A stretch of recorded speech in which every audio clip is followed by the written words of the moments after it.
Okay, so we are discussing the Snowflake architecture. Okay, so yesterday we discussed that Snowflake has shared disk and shared nothing architecture. Shared disk means your data is stored in the disk, okay, but the disk is shared across all the virtual warehouses. So every virtual warehouse can access the what is the virtual warehouse that comes under processing layer.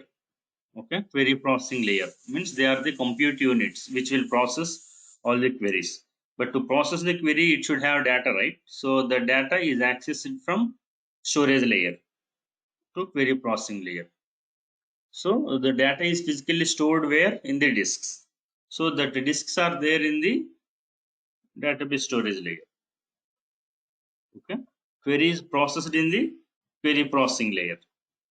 Okay, so the shared disk means your storage which is there in the database storage layer is accessible to all the virtual warehouses. We know that we can have multiple virtual warehouses, and each virtual warehouse is it has their own CPU, IO, and main memory. So means their own compute resources, but they all can have access to the storage. Okay, that's what shared disk. And shared nothing means each virtual warehouse is independent. Okay, each virtual warehouse. Okay, independent. Independent in the meaning they have their own CPU, IO, and main memory. Okay, they have all the resources to process the data. Okay, so in the architecture, actually, yeah, this is the architecture we explain. Not only explain, when we are asked in the entry also, we should explain this only. Okay, so Snowflake has three different layers: cloud services layer, query processing layer, and a database storage layer. Cloud services layer will take care of authentication and access control. It also manages infrastructure. Okay, so like infrastructure means provisioning and deprovisioning the virtual warehouses. Okay, and it will have optimizer which will come up with the best plan. It has metadata manager which stores the all the metadata, and it has security services which manages all the security. Okay, it may be user security or database object security like views, row level security, column level security, and all those things. And query processing layer consists of different virtual warehouses. Okay, so what is virtual warehouse? Virtual warehouse is a compute unit within the Snowflake. Okay, so it has its own resources like CPU, IO, and main memory. So it is not dependent on other virtual warehouses. It is capable of doing processing on its own. Okay, so then database storage layer. Database storage layer is the layer where all the data is physically stored. Okay, and this storage is accessible to all the virtual warehouses. Okay, so yeah, and of course, the storage layer stores the data in a columnar format. Okay, all the cloud data warehouses stores the data in the columnar format only. Okay, and what are and also it compresses. Okay, that in database storage data is compressed and stored. Compressed means right? We use WinZip, gzip, and all. If you want to send multiple data or large files to any of your friends or anything, we will zip it and send it, because by zipping it, inside files will be compressed. Compressed means they just reduce the size and store. So similarly, of course, all the cloud data warehouses will be compressed storage only. Okay, so I'm just telling you the comparison. Okay, so all cloud data warehouses are columnar storage, and they all will store the data compressed format. Okay, so there is nothing specific. Okay, yeah, that's what you see. Phone Pay, Google Pay, okay, Paytm, all are same. In fact, everything will do, transfer and credit the amount into bank and all. But why people only use Phone Pay mostly? There are certain other things like security and other thing. Okay, with respect to transaction, everything is same. Okay, and why most people will use Phone Pay and some security features? Those things we will consider. Or everyone using it became famous, so everyone is using. So although the AWS Redshift, Snowflake, and Google BigQuery, these are all provider, but of course, which will give more availability is Redshift. Okay, I mean Redshift means AWS. AWS has more data center size here, right? So, and Snowflake gives more flexibility. Okay, where you can switch over to the other clouds, and when we use Snowflake, we can. In fact, it is hosted on AWS or GCP or Azure platforms, right? So since AWS is in many data centers or many regions, so people are using Snowflake on AWS platform across many regions. Okay, it has more flexibility. Okay, so wherever AWS is there, we can use Snowflake. And of course, so we get all the benefits of AWS infrastructure, and we get all the performance advantages, security benefits of Snowflake. So that's why people are using Snowflake. That's why when we are working on Snowflake, we must say that I have. I mean, generally they will ask what are different cloud platforms you are aware of. We should say that I have worked Snowflake in AWS as well as Azure platforms, or I have worked Snowflake with AWS as well as GCP platforms, like that. You should tell the platform on which platforms you have worked. But generally, based on the GAD, you can highlight. For example, we want Snowflake people who have experience uh, working on AWS platform. Then you can highlight that in your recent project. Or if they generally they will mention in the JD, okay, we're looking for Snowflake developers, okay, or DBS who have exposure of working in Azure platform. Then you can highlight that. Okay, I have worked on that. But the Azure or AWS, those platforms, okay, so they are only secondary. Means you should be knowing how to how to retrieve the storage that is there. In case of AWS, we will be using S3 as the storage. So in case of Azure, we will be using blob storage. So you must be knowing how to access that till that extent only that is helpful. Remaining all will happen in the Snowflake. So anyway, we will discuss separately how to answer in the interviews. But right now you should know that Snowflake is not alone. Okay, it is hosted on either AWS platform or Azure platform or GCP platform. This point you should be aware of. Okay, so in the storage layer, it stores the data. It stores the data in a columnar format, and it is stored, compressed and stored. Okay, so but that will reduces the um, storage size in the database or on the physical disks. Okay, so next we will see. Okay, yeah. So generally this is asked actually row level storage and columnar storage. What is row level storage means? For example, how our data is stored in the disk. Generally, in all databases, our entire data is stored in the table in forms of rows and columns, right? Entire record is stored in the disk level in all the traditional databases. Entire record means the record may have like 4 columns or 50 columns or 100 columns. All okay, entire record will be stored in the disk. Okay, that's why that is called row level storage. So let's say I have my table, it has 100 columns. Okay, the all 100 columns will be stored in the disk in row level storage.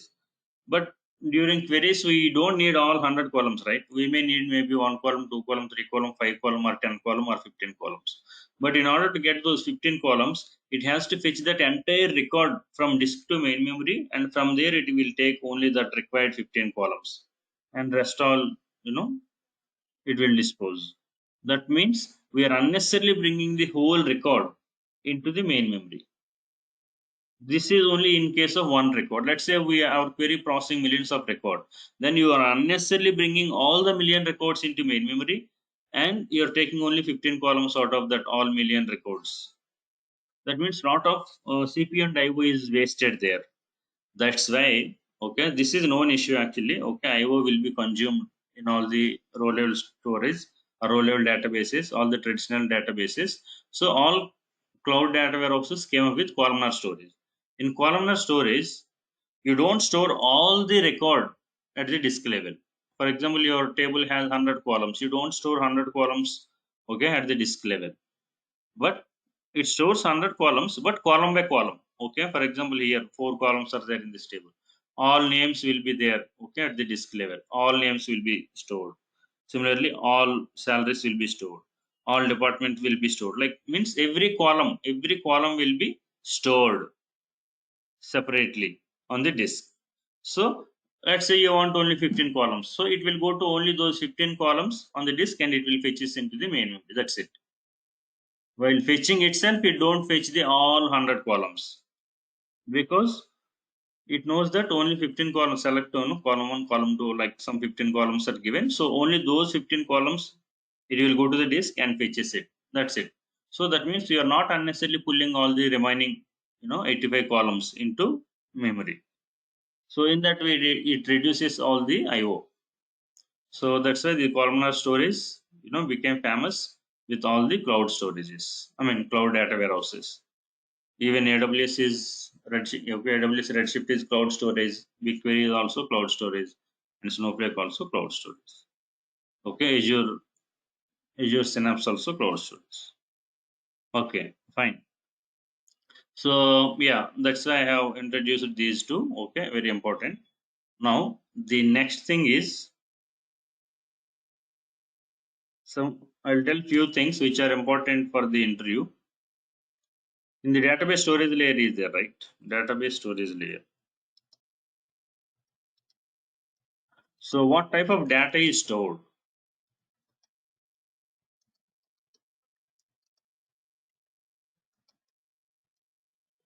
Actually, this is the question there.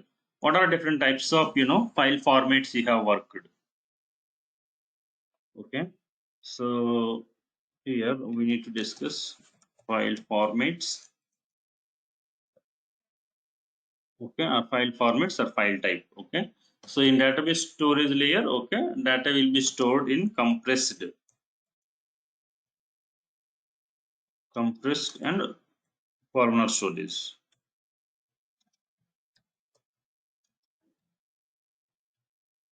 Okay, that's fine. We are clear about that. Then what type of data is stored? Okay, it means okay. So different types of data are like I mean generally they will what type of file formats you have worked or what type of data you have worked. Okay, so we must say that I have worked with CSV.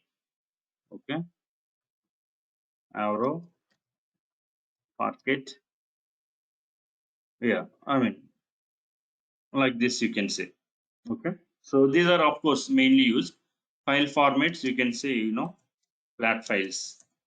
Within this flat file only that CSV will come actually. CSV and some delimited files. I will tell you what is delimited.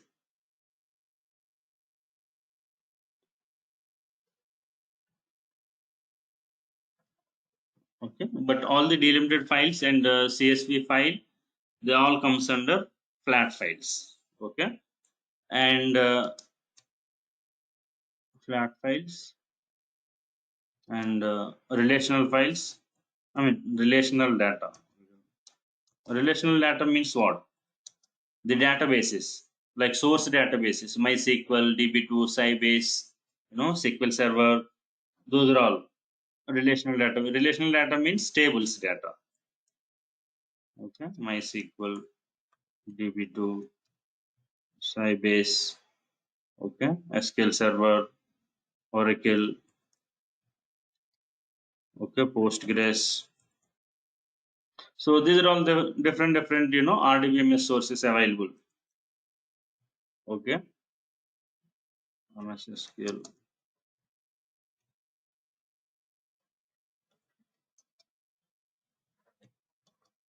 These are all database. Of course, sometimes even Teradata can be your source. Okay, since you're working on data warehousing, so other data warehouses also can be, for example, this is Snowflake, right? Somebody might be migrating from Redshift to Snowflake. In that case, Redshift is a source. Or somebody migrating from BigQuery to Snowflake. In that case, BigQuery can be a source. So relational means all your databases and data warehouses come into picture.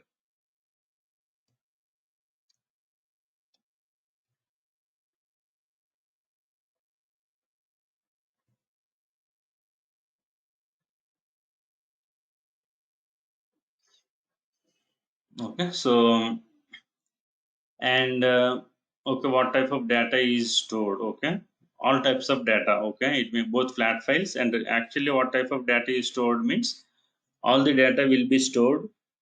Okay, either in CSV or Parquet format or Avro. But Parquet is the most widely used.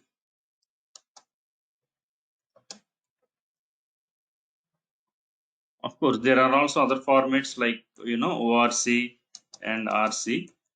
Okay, but yeah, terms you must know. But when asked in the interview, you should say that I have used both CSV, Avro, and Parquet formats. But most of the times I was using Parquet like that. You should tell. Okay, nobody uses the ORC and RC. ORC means optimized row columnar format, and RC means row columnar format. Okay, so yeah, although they are there, not many people are using it. Okay, so Parquet is most widely used because it gives the better compression ratio. Compression ratio means if you have 100 TB files, it can store that 100 TB as the 25 TB on the disk. That means it has better compression within it. If you have some 10 TB file, it can store the 10 TB file as a 2.5 TB. Means one fourth. It can compress and store it. Okay, so that's why the Parquet has become the most widely used across all clouds. Okay, not only just in Snowflake. So of course, Avro and all is there, but not many people are not mostly used. Okay, so don't worry. But we must tell all the formats. Okay, what type of data is stored or what type of data you have worked on. I have worked with CSV files, Parquet files, Avro files, yeah, like that, and RC, ORC, all these things. I have most widely used as a source. Okay, and of course, you can also say that I have used them. Okay, what type of files you worked with? Okay, most of the sources are the data formats I worked with CSV and Parquet. Okay, so I will tell you actually when do we use CSV and when do we use Parquet.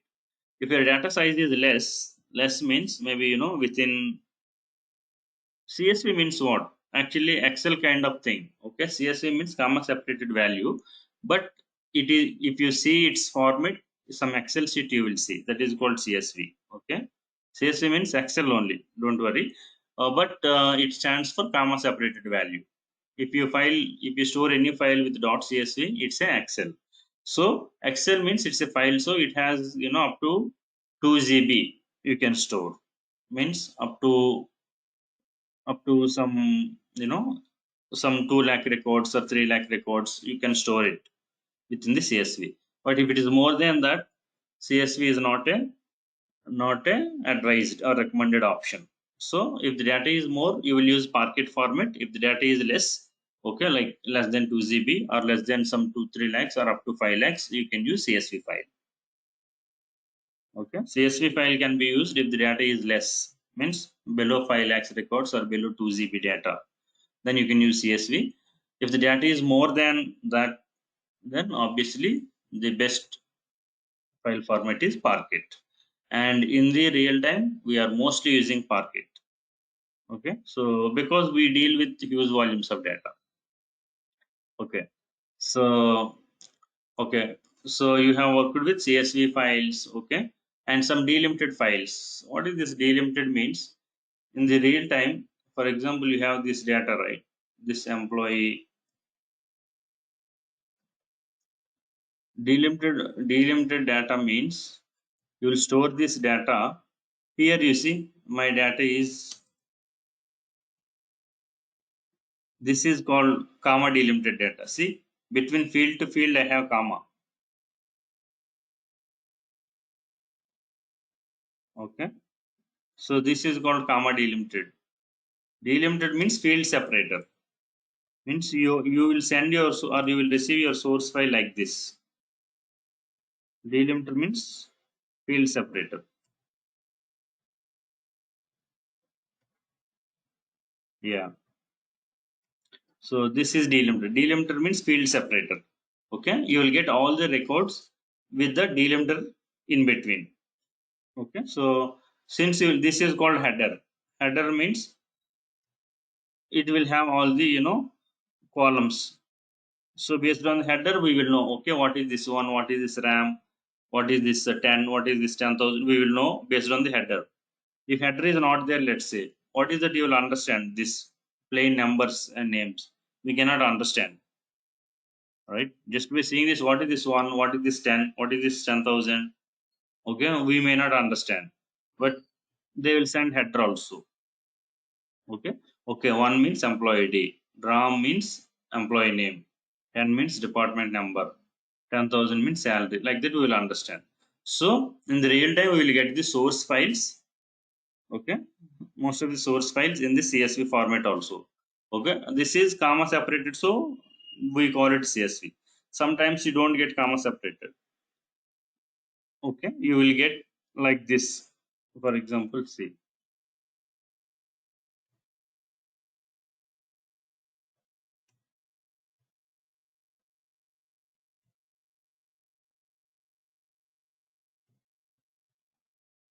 What is this symbol called? This symbol called pipe. Okay, so this is called pipe symbol. In the keyboard, you will have it. You see above enter keyboard, you will have this symbol, pipe symbol. So this is also delimiter. Delimiter. It is the most widely used delimiter in the IT. Okay, while working with flat files. Okay, so this is the most widely used delimiter. Okay, what is that? Pipe. So sometimes you will get pipe also like this. I mean, pipe delimited files like this. At the time, header also, of course, will have pipe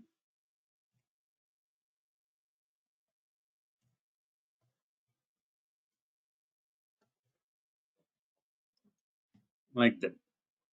So, so of course, when they send the file, they will also will tell what is the delimiter.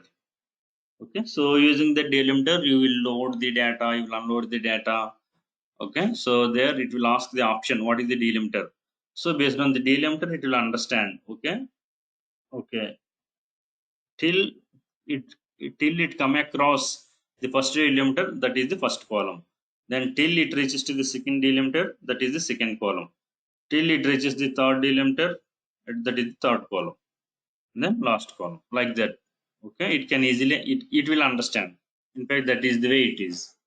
Okay, delimited means it will understand. If they, let's say, if there is no department number, for example, I have one more record here. Let's say name is missing, it will come like this. Let's say department also missing, it will come like this. One pipe value. So no value means immediately will get another delimiter. Means data missing, that means it's a null value. It will understand automatically. So in that way it will process. So anyway, yeah. So these are all real time how we work. Okay, inside you will know when you join a company. Okay, or when you started working. So when data is missing, you will have consequent pipes like this. Pipes means delimiters. Okay, so that means it will automatically understand this field. Okay, after one the field is missing, means null data. Then department number also null data, and then salary. So like that. So yeah, these are all different types of file formats you have worked with. What are different types of file formats you have worked? I have worked with both CSV files and Parquet files, that you can say. Okay, then he will ask, or of course you can also say I have worked with Avro, but Avro and all not required. CSV and Parquet files is what I have most widely used. Okay, and of course I have also worked with delimited files with pipe and all. Okay, so sometimes people will use different delimiters. Okay, more till now we have seen comma and pipe. Okay, sometimes people will use different delimiters. Okay, so for example, see here, this is called tilde. See, it is below the escape symbol. Okay, this is tilde, or sometimes people will use double tilde. Okay, so at that time, for example, tilde is your delimiter. Your file will look like this.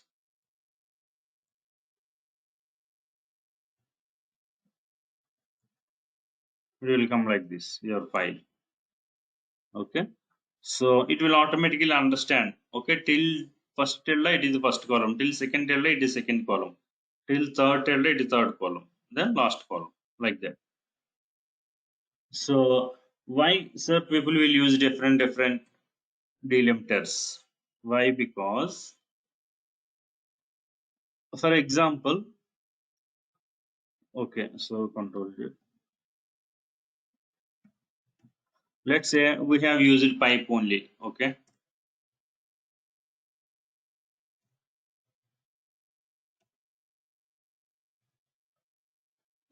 okay. Let's say we have used pipe only, but let's say this pipe has come in the data. For example, RAM is there, right? Okay, the pipe came here. Let's say within the RAM. General text data, right? For example, generally it happens with fields like address. Okay, let's say we have a field called employee address.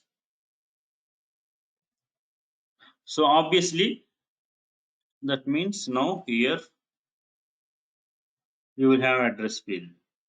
Okay, address data you will get. Okay, some door number 5429. Okay, okay. So 5429 some kphb. Okay, so let's say comma kphb. Okay, kphb generally we give comma. Okay, some okay and here okay JNT. So like that. So since our data is coming, okay, see, this is whole field is address, but in this address, comma also coming. So can you use comma delimited here? No, because if you use comma delimited here, then it will think this is also delimiter. Then it will think this is also delimiter. So your data will be broke. That's why whenever in the data there is commas, pipes, and all, you don't use the delimiter for that file. See here, this is my address, but in my address I have comma here because address will have many multiple parts. Okay, like something like door number, city, and a nearby landmark. So since the data has comma, so we will not be using comma as the delimiter. If you use comma, what happen? It will think, okay, this is one field, this is one field, this is one field, and this is one field, this is one field, this is one field. It will think, okay. It will say that source has multiple fields than the target. Your target has how many fields here? Only 5 fields. But see here, you are getting okay so many fields. Let's say this is comma delimited only.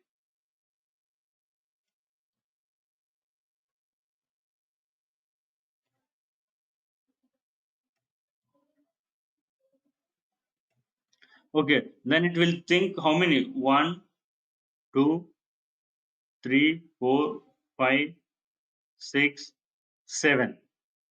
Okay, means till one comma it will think one field. So one is one field. Okay, till RAM second field, till then third field, fourth field. This is another field it will consider. This is another field it will consider. This is lost. So it will say that your source data has multiple fields than the target data. Your job will fail.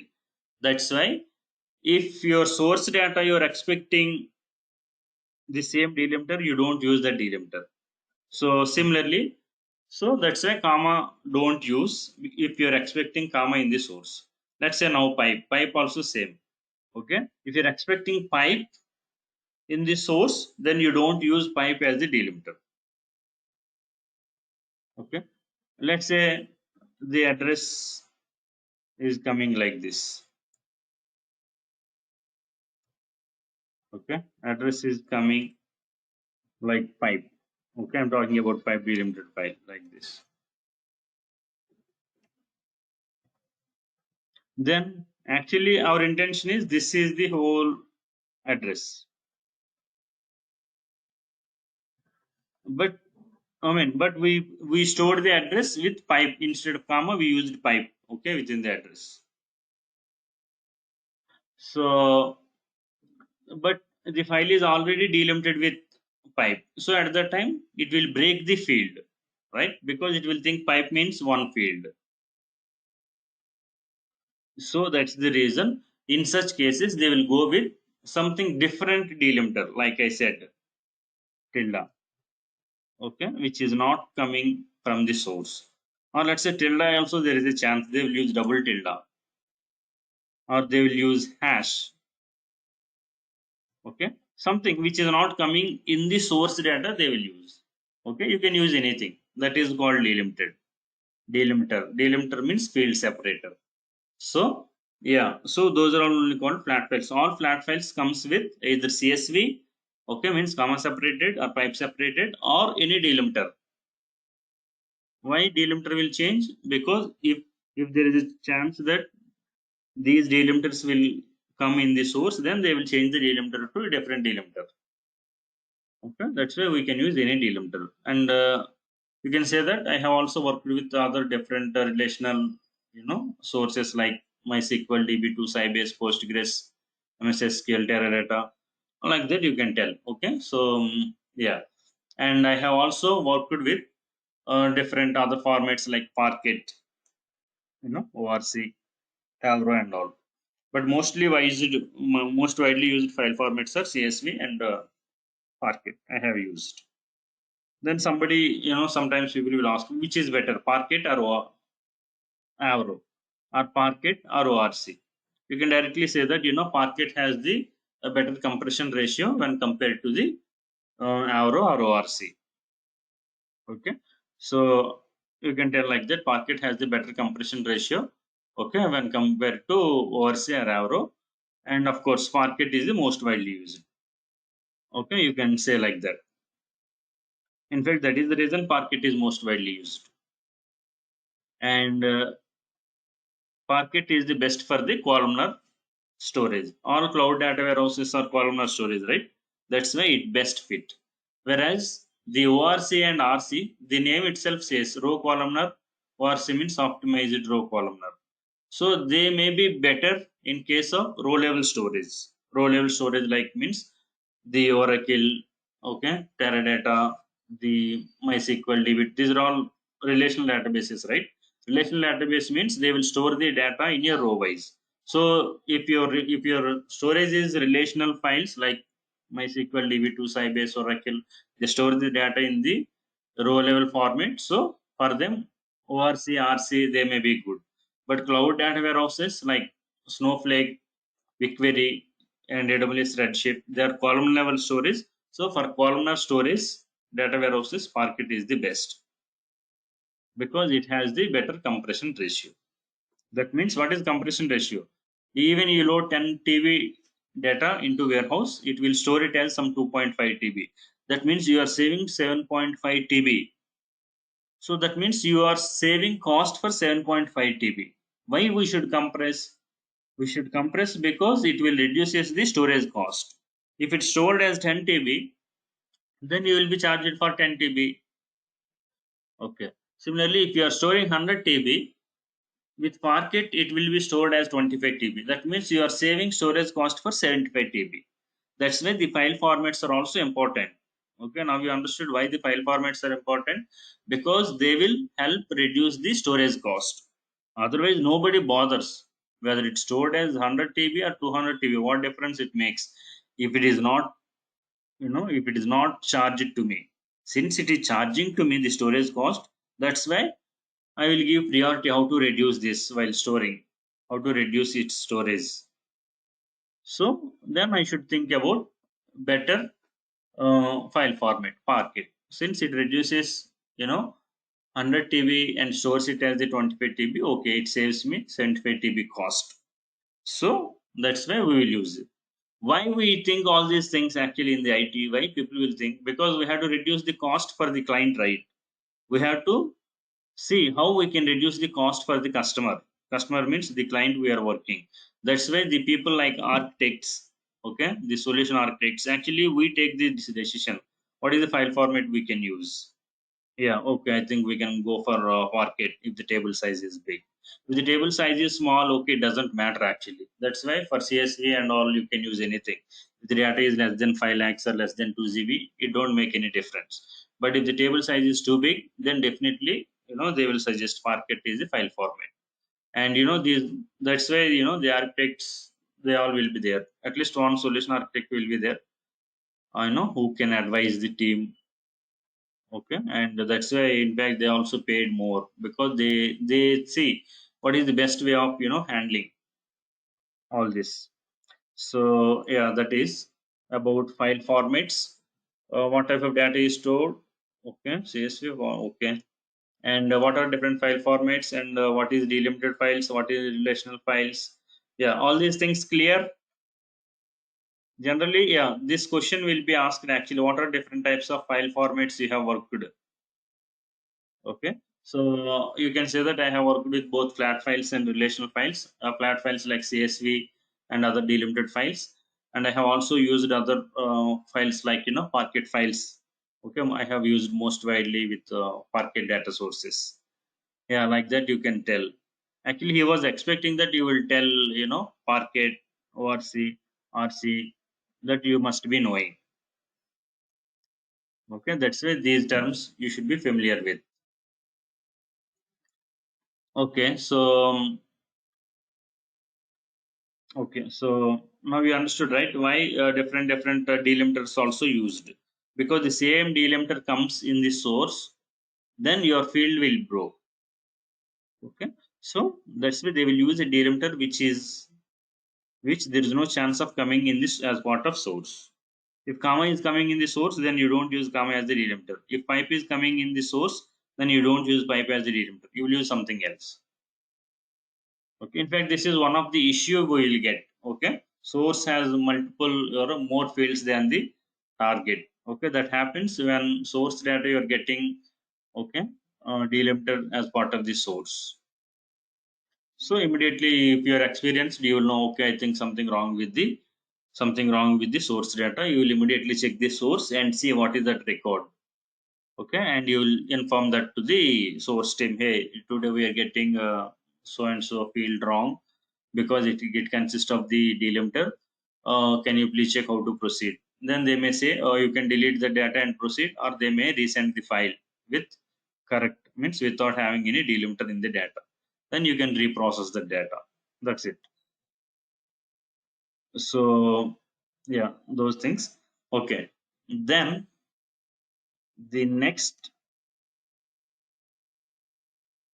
concept will be, or the next question that will be asked in these editions of Snowflake.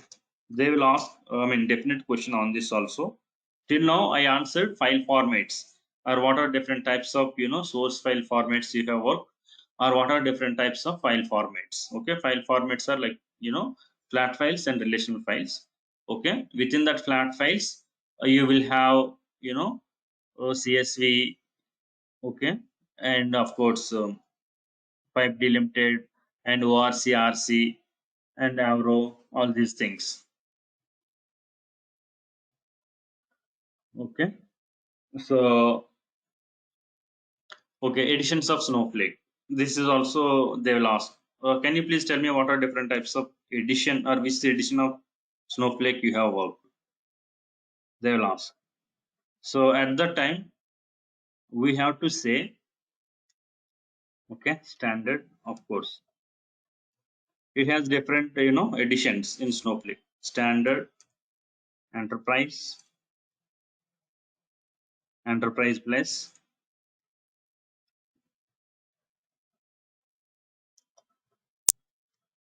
and of course, Snowflake VPN actually.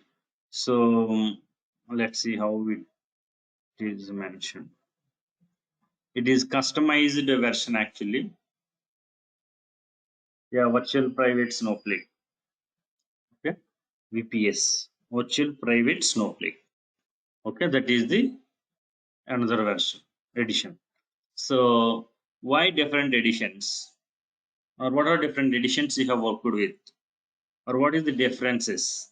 So sometimes people try to ask, okay, just to know whether worked on anything or you didn't work it, or do you have at least any experience working with Snowflake or not.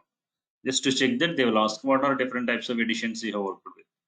Okay, so yeah, you can say that yeah, I have worked with both standard and enterprise editions, or you can say that I have worked in both enterprise and enterprise plus. Okay, so means business critical. Enterprise plus means business critical edition. Okay, standard, enterprise, and business critical, and virtual Snowflake, virtual private Snowflake. I'll tell you what is the differences among them. Okay, differences are among actually a few features. See, the cost is also different. Okay, the cost is also different between each edition to each edition. Same. Okay, for example, if you buy any, see, if you're buying any laptop, the price will vary, depends on the configuration you choose it, right? Same thing. So they will give, purposely give different editions, because the high end configuration may not be required for all the customers, right? Some, most of the customer standard is enough. Okay, but some others enterprise is required, some others business critical is required. A few people, for example, like banks and all, virtual private Snowflake means they want their own VPC to be set up within Snowflake. Okay, so that's why here he said it is contact us, means you have to go and talk to them, then they will see how they can provide the VPC, virtual private Snowflake, VPN or VPS. Okay, so they will set up, so based on your requirement, the cost they will decide.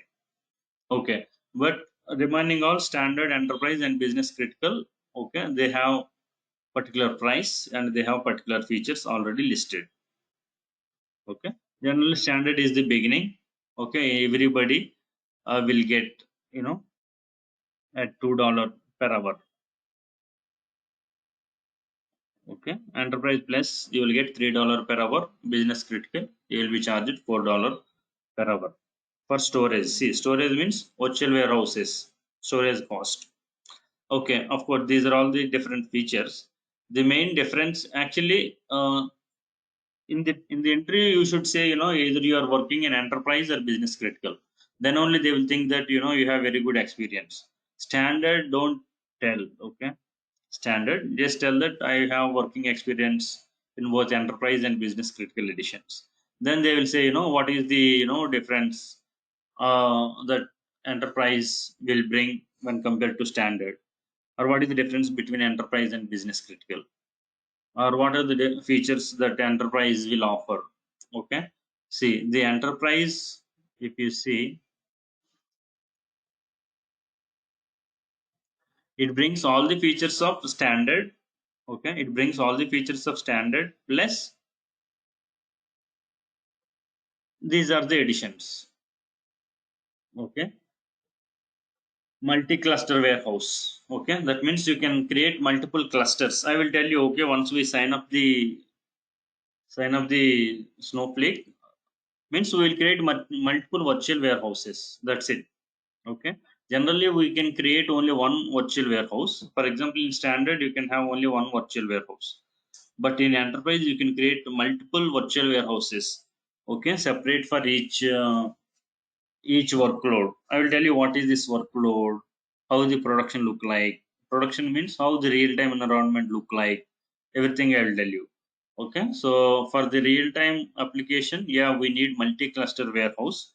Okay, to manage the performance. Of course, up to 90 days of time travel.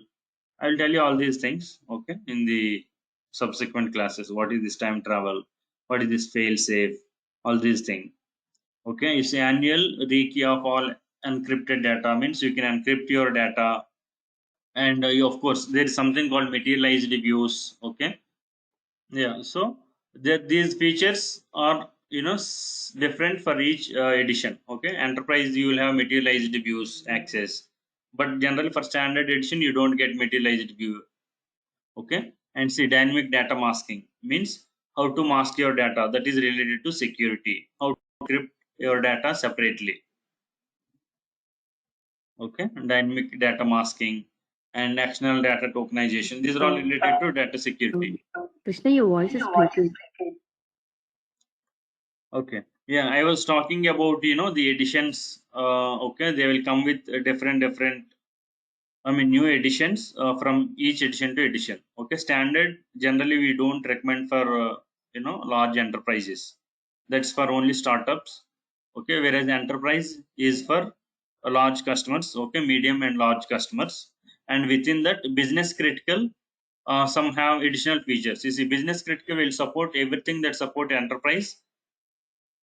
Okay, and apart from that, it also supports these additional features like HIPPA HIPAA, okay, that is related to data governance, means how to secure your data, okay, because customer data is very sensitive, right? So they have to have all these certifications, okay, HIPAA, okay, for data governance, and PCI complaints. This is also related to data security, okay. So that means they have high level of security in business critical compared to even enterprise. And of course data encryption everywhere means during network and while the storage. Okay, so in the cloud where the data is stored at the storage disk, right? So while transition it has to travel from storage to virtual warehouse layer, or from customer where he is there. Customer, for example, I am a customer landing in India. Okay, my region is in USA. While I'm typing queries or anything, my data has to travel from the data center to here. So that is called data in transit. In transit means during network during network, and while storage means while storing in the disk. So everywhere data is encrypted. So that's what this data encryption everywhere. Data encryption everywhere means during rest, means during at the disk level, and during transit means during while traveling through network, data is encrypted. Yeah, of course, AWS also has the data security during transit and during rest. Of course, they have to provide. Otherwise, what if somebody hacks the data while it's in transit? Transit means during the network, while traveling through network. So customers, especially you see, all the customers are their data is very important, secure, and all. If any data breach happens, data breach means if the data is exposed, some millions and billions of dollars will be fined actually to the customers. That's why they have to give utmost attention for the data security. Okay, so for example, we have let's say we have some ICICI account. Okay, so they have all our credit card information, debit card information, bank account balance, everything. What if our data is leaked and somebody withdraws our money,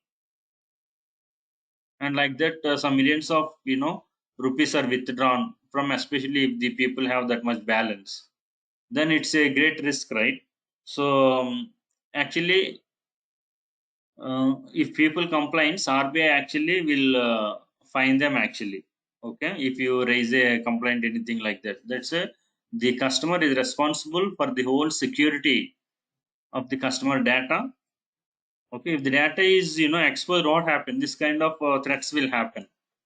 Okay, like the unauthorized transactions and all these things. What if somebody uses our credit card information? So yeah, these are all related to financial loss and all. That's why these things are very important, like data encryption at rest, data encryption in the transit. Okay, and yeah, all these things, security, all these things. So this comes with business critical, and business critical is charged at the $4 per hour. And of course, you see AWS private link support means we are getting data from AWS to Snowflake, right? So that is through a different private link, means some dedicated link. Okay, not through internet or anything. See, separate private link, even while getting data from S3, AWS S3. Similarly, for Azure also it has Azure private link. Means you will have a separate link to get the data. Link means here a route because all your data is there in Azure storage. So you will get through private link. Similarly, through AWS private link, you will get the data. So that means higher security with business critical, and a database failover and failback for business continuity. Database failover means basically you will have a different copy maintained. Okay, if one database is down due to any reason, okay, the other copy will be available, so that end users will not exposure or experience that there is something failed at the database level. Okay, so for queries, always a copy of data is available. That is called failover. Okay, failover means even if something down, okay, the copy of its, generally we call it as read replica. Okay, but we can say, its backup copy or read only copy is available for the operations. So nobody knows that there is failed, there is something failed. Okay, so that is there actually. Database failover and failback for business continuity. Business continuity, yeah, that is for what purpose? Business continuity means in case of any failures also, business should not stop. That's why it is called business critical. Means my operation should never be stopped due to any reason. Yeah, and of course it also gives the other features like external functions like AWS API gateway, private endpoint support. Means it will give many other interfaces, okay, with other services of AWS or with other services of Azure and all. Okay, in business critical. In the other one, virtual private Snowflake, they will come and customize the VPC. Okay, so that VPC is exclusively and dedicated for our customer or for our use. Okay, so they will, based on our requirement, they will decide the price actually. The so VP, yes, virtual private Snowflake. Okay, here what did we learn here? Okay, this topic is only to answer what are different types of editions, or what are different types of editions that you have worked with. Okay, that is the question. Okay, so in fact you must know that there are different editions in Snowflake. That's why I have covered this concept. Okay, yeah, there are different editions in Snowflake. Okay, so what are different editions? Standard, enterprise, business critical, and virtual private Snowflake. Okay, virtual private Snowflake, and each edition has different features. Okay, so generally each edition has different cost also, because features are different. So generally starting edition is the standard edition, which comes with $2 per hour. Enterprise edition comes with $3 per hour. Okay, business critical edition comes with $4 per hour. Virtual private Snowflake edition comes with, I mean, based on our requirement, he will come and customize the VPN or VPS. Okay, virtual private network or virtual private network within the Snowflake. That is called VPS, virtual private Snowflake. So based on that, he will tell, okay, how much it will be charged. Okay, so and you must say in the interview that I have worked with enterprise and business critical editions. You no need to tell about standard edition. Okay, standard edition is only for startups. Okay, or even people like us, individual users. But generally the large customers, mid and large customers, they will use enterprise and business critical editions. Okay, you can tell. Okay, then you may ask, okay, what is the difference? In business critical, we have many, it is HIPAA compliance and PCI compliance. It has data encryption at rest and transit. Okay, so it has separate private link with AWS and Azure. Okay, it has database failover. These are the which are very critical for business continuity. So we have these features supported in the business critical. In fact, he will ask, okay, I want my database to be available all the time. I don't want any downtime and all. Which edition you know you will suggest? You can say that business critical is the best. Okay, or let's say he will say, um, okay, so I have some materialized views. Okay, I don't have much secure data. Okay, I don't have my jobs running 24 hours. Okay, my jobs will run only some 8 hours a day. Okay, even a little downtime is there, no problem. Okay, which edition you support or you suggest? You can go with enterprise. Okay, So yeah, because his jobs will run only 8 hours a day, morning time. Okay, I mean, not much business going on. Okay, and not much business going on means not much business critical jobs are running. Okay, so and it supports. Okay, he also not worried about database failover means critical continuously available like 24 by 7. He is not worried that 8 hours if the database is available, that's good. Okay, and then of course you can go with the enterprise. Then what is the difference? In enterprise you will get the charge based on $3 per hour. In business critical you will get $4 per hour. So like that, so based on that he can save it actually. Okay, some price. $3 per hour means he has, let's say, four virtual warehouses. Okay, and each virtual warehouse, okay, $3 per hour. Then four virtual warehouses, how much it is? See, four virtual warehouses, right? And in enterprise, $3 per hour, right? $3 per hour. So four virtual warehouses into how many hours per day? 24 hours. Okay, into per month, how many days? 30 days. Okay, so these many hours actually. Okay, 24 into 30, I think 720 actually. 720 into 4 into 4. Okay, how much? 0 8 28. So these many hours. Okay, 24 30s, 720 720 into 4, 2880 hours. Okay, so that means here enterprise to business critical $1 difference, right? So $2880 you will save it actually if you choose enterprise than the business critical.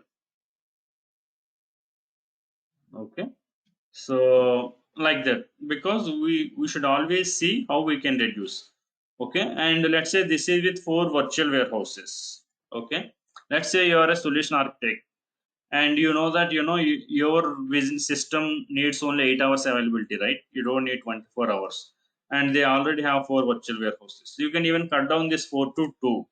If you're an expert, you can propose this. Okay, because you will be seeing how your queries are running and all. Okay, so now you four virtual warehouses to you reduce it to 2. Okay, then it will be into 2, so it will be how much it will be? 1440 into 2, so 1440. So you have, 140. yeah, so you have reduced their cost to 50%. So that is the way you will showcase your your skills and gain the cost for the company. So then they will give you very good hikes. Of course, they will be acknowledged because you are saving cost to the company, you are improving performance, you are reducing the cost, all those things. Okay, so yeah, and I just told a few examples like 4 to 2, but in generally they will be using here 8. Okay, 8x large, I mean 8 means 8x large. So at that time you can see based on their jobs running, you can reduce it to 8 to 4. So like that, there is also you are saving 50%. Okay, so if they are using only 4, then you can see based on the queries running, you can see how you can optimize it. So like that you can reduce the cost. In fact, I have many times reduced the cost by 50% to many of the customers. Okay, yeah, you have to continuously monitor what type of queries are running. First thing is, if the queries are running, you should try to optimize that. If a query is running 2 hours, let's say, first of all, you should reduce that query from 2 hours to some 2 minutes or 1 minute, or like less than 2 3 minutes. Then you can reduce the cluster size. Without reducing the cluster, I mean queries performance, if you reduce it, then the two warehouses are not sufficient to run that query. Okay, capacity is not sufficient. So first of all, you should address the long running queries and reduces their runtime. So right now 8 hours usage will become to 2 hours once you address that performance issue. Then once that usage is reduced, then you can cut down this cost. So where our work should go? Our work should go in optimizing, okay, performance optimization.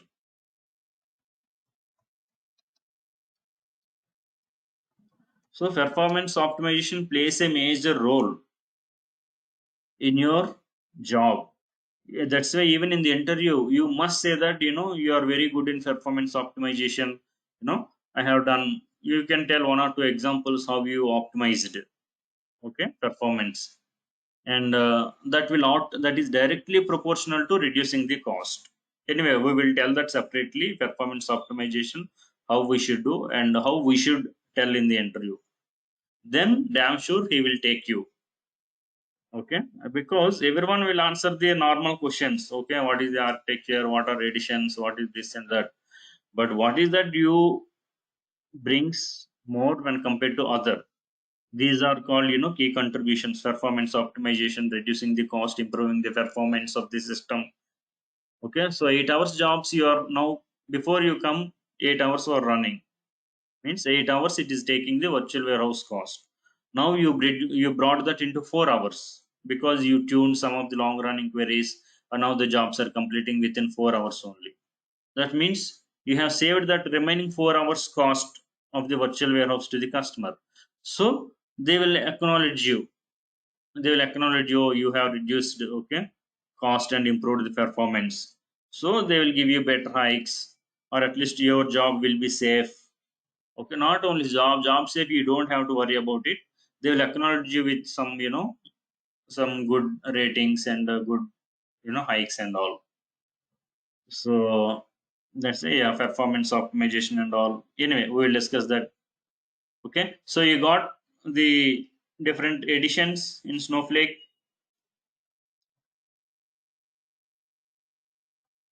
Okay, so uh, later we will be, in tomorrow's class we'll be discussing how to create Snowflake, I mean how to sign up Snowflake and how to get started. Okay, while seeing that we can discuss the other concepts. Okay, do you have any questions?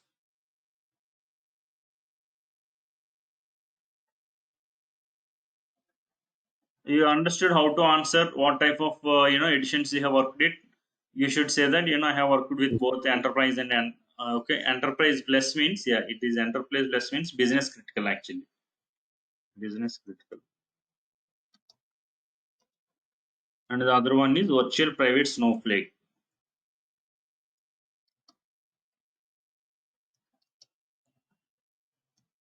Yeah, yeah, you can say that I have worked in both enterprise and business critical editions. The difference is in business critical, 24 by 7 availability. Okay, there should not be any downtime, failover, everything is taken care. Okay, so separate failover means read replica kind of setup will be there. Even something down, this system will be available. Okay, so operations will continue, and better security, and of course everywhere to say masking means both transit and rest. All these things will be there. It supports all the features of enterprise plus these things.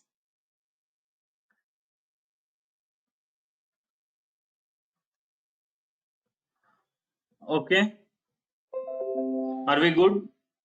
If you have any questions, please let me know. Otherwise, we can close the session.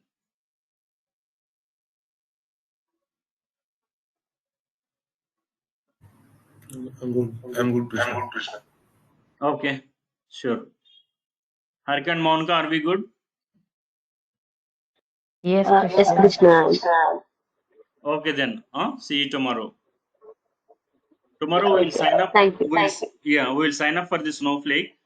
Okay, so what we Hmm. need is only some Gmail address. Okay, some email address you need. Then we can sign up and see. Okay. Also, I will show like how to sign up, and what are the different steps, or what do we consider. Actually, when we sign up itself, it will ask you whether you want to host on AWS, Snowflake, I mean AWS or GCP or Azure like that. I will show you all those steps. Okay, so that you can start, practicing some SQLs and all. Okay. Okay. Okay then. Thank you. Huh? Take care. Bye. Yes. Yeah. Thank you, Krishna. Yeah. Thank you all.